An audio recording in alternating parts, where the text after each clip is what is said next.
Bonjour mes élèves, alors ce qu'on va apprendre dans cette vidéo, comment additionner, soustraire des nombres décimaux. Ça veut dire on va faire plus et on va faire moins, mais cette fois-ci avec les nombres décimaux. Alors, comment additionner des nombres décimaux? Alors, premièrement, il faut savoir poser l'opération. Comment on doit poser l'opération? Alors, comme d'habitude, pour la partie entière, on doit poser les unités sous les unités et les dizaines sous les dizaines, les centaines sous les centaines, etc. Mais pour la partie décimale, on pose les dixièmes sous les dixièmes, les centièmes sous les centièmes, etc. Donc, pour faciliter la tâche, il suffit de poser la virgule sous la virgule. D'accord? Aligner la virgule. Ensuite, vous allez trouver que automatiquement, les unités seront sous les unités, les dizaines sous les dizaines, etc. Et aussi pour la partie décimale. Du coup, commençons par additionner deux nombres à virgule. Comme dans l'addition posée des nombres entiers, la première chose à faire est d'aligner les unités, les dizaines, mais aussi les virgules, les dixièmes et les centièmes.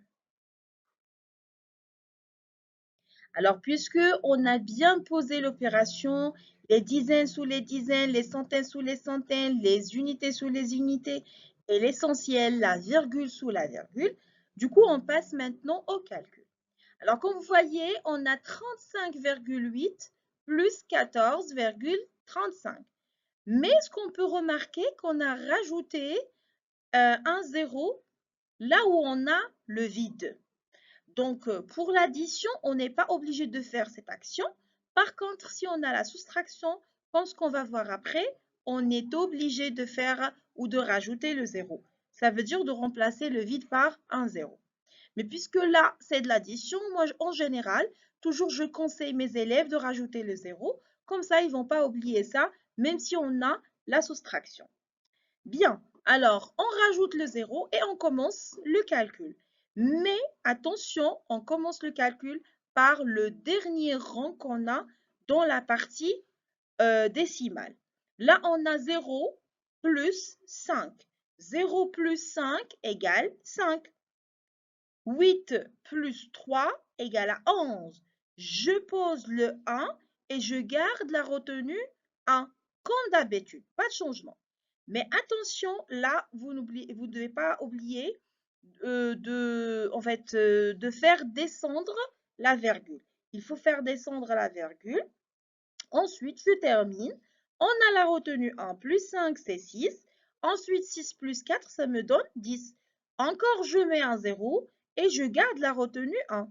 1 plus 3, ça me fait 4. Et 4 plus 1, 5. Donc, le résultat, ou bien la somme, est 50,15. 50,15. Donc, le résultat d'une addition décimale, c'est un nombre décimal, bien sûr. Alors, je lis. Ensuite, je fais mon addition comme d'habitude, en commençant tout à droite, comme ce que je viens de dire. On commence par le dernier rang qu'on a ici. Comme il n'y a rien, je peux mettre un 0, comme ce qu'on a fait là. On a rajouté le 0 parce qu'on n'a rien, on a un vide. Alors, tu te rappelles, dans la partie décimale, on peut rajouter des zéros à la fin. Ça ne changera rien, bien sûr. Si on met des zéros infiniment, donc ça ne va rien changer. On a déjà vu ça dans la leçon précédente. Alors, ensuite, je vais de droite à gauche. Je vais de droite à gauche et je termine mes additions comme d'habitude. Bien sûr, je n'oublie pas de mettre la virgule bien alignée sous les deux autres dans le résultat. Donc, comme vous voyez, c'est très facile de faire l'addition à la base de ce qu'on a vu avant, sauf ce qu'il faut faire, c'est d'aligner les virgules. Mon conseil vraiment, c'est d'aligner les virgules. Quand tu alignes les virgules, tu ne vas pas tomber dans le cas où tu peux mettre le 8, par exemple, tu alignes la partie décimale avec la partie entière ou le contraire. Donc, pour régler ce problème, une fois pour toutes, toujours, tu dois mettre la virgule sous la virgule. Alors, maintenant, on va voir l'addition de deux nombres, l'un qui est entier et l'autre qui est décimal. Alors, souvent, les élèves ne savent pas faire telle addition. Pourquoi? Parce qu'on n'a pas deux parties dans le premier nombre. On a une seule partie. Du coup, souvent, ils ne savent pas poser l'opération. Est-ce qu'il va faire, il va aligner en fait 54 avec 56 ou bien avec 12? Alors maintenant, je vais vous expliquer ce cas-là. Normalement, si on a un nombre entier, de préférable le rendre sous forme d'un nombre décimal. Comment faire? Tout simplement, on rajoute une virgule et je remplace le vide avec des zéros. Comme ça, j'aurai un nombre décimal, en fait un nombre qui ressemble à un nombre décimal et un autre nombre décimal.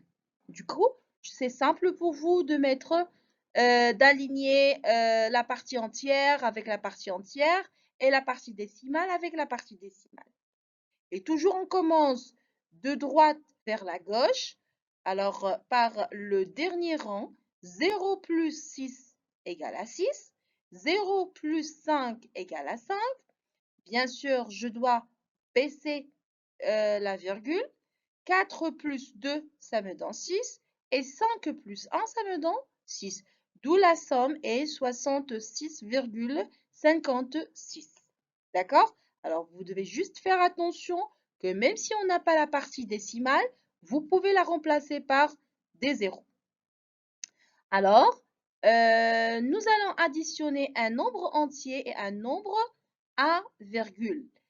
Ça fonctionne de la même manière, il faut bien aligner les unités sous les unités, sauf que tu n'as pas la partie décimale ici et pas de virgule. Tu peux alors mettre une virgule et des zéros.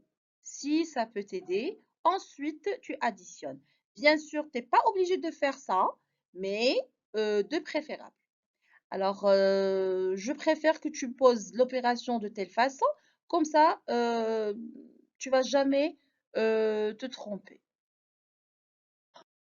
Alors, on va faire l'addition de trois nombres décimaux. Alors, comme vous voyez, j'ai choisi ici trois nombres différents et j'ai fait ça exprès pour tomber dans le maximum des cas. Alors là, on a 4,52, un nombre qui contient deux rangs après la virgule, l'autre qui est entier et le dernier qui contient trois nombres après, ou bien trois chiffres après la virgule. C'est bon. Alors, je pose l'opération tout alignant la virgule, d'accord? Sauf que pour le nombre entier qui ne contient pas la virgule, je dois rajouter la virgule. Je dois la rajouter, d'accord?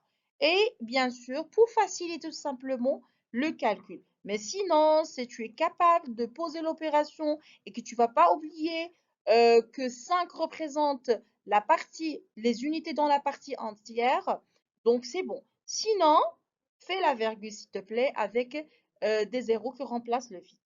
Bien. Alors ici, on a trois chiffres comme maximum, trois rangs après la virgule. Du coup, ici, on a besoin d'arriver à la millième. Donc, automatiquement, je vais faire, je rajoute ici un 0 pour arriver à la millième. Et la même chose ici. D'accord? On a besoin de rajouter 3 zéros. Bien. Et bien sûr, je calcule comme d'habitude. 0 plus 0 plus 7 qui ça me donne 7.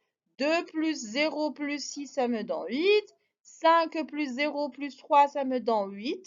J'abaisse la virgule qui est alignée. Ensuite, 4 plus 5 plus 1 ça me donne 10. Comme d'habitude, je pose le 0 et je garde la retenue 1. 1 plus 7 ça me donne 8.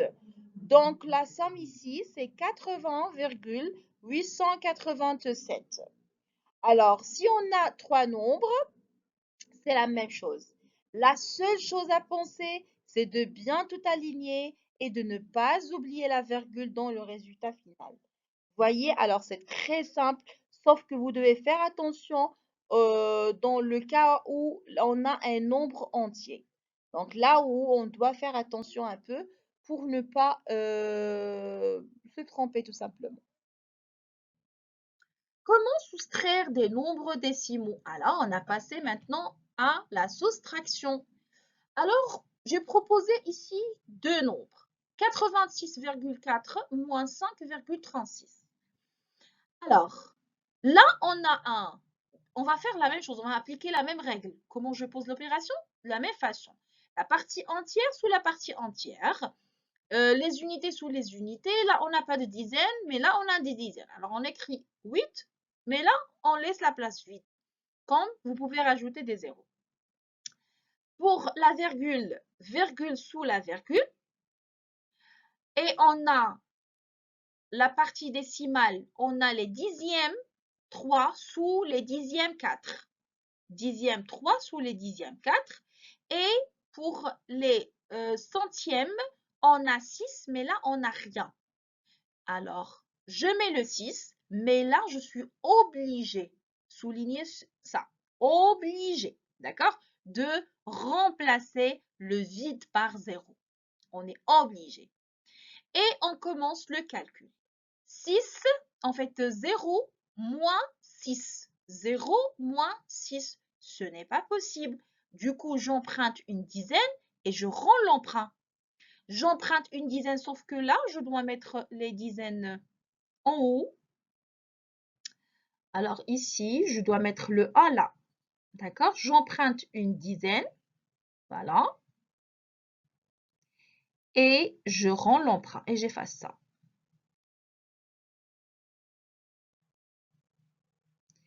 Et pour...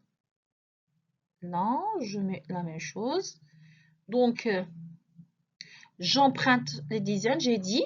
J'emprunte une dizaine et je rends l'emprunt. Du coup, j'aurai combien? J'aurai 10 moins 6. 10 moins 6 égale 4. 4 moins 4, 3 plus la retenue, c'est 4. Donc, 4 moins 4 égale à 0. Je fais descendre la virgule. 6 moins 5 égale à 1 et 8 moins 0 égale à 8. Vous voyez, alors on applique la même règle qu'on a vue avec les nombres entiers. C'est la même chose. Sauf que là, on doit faire attention avec la virgule. Alors pour la soustraction, c'est exactement la même chose. Pense bien à tout aligner ensuite. Tu fais la soustraction posée comme d'habitude. J'espère que vous avez bien compris la leçon. Donc, je vous laisse maintenant avec deux exercices. Le premier d'addition et le deuxième de soustraction. Alors, essayez de faire tranquillement ces exercices et à la prochaine. Merci.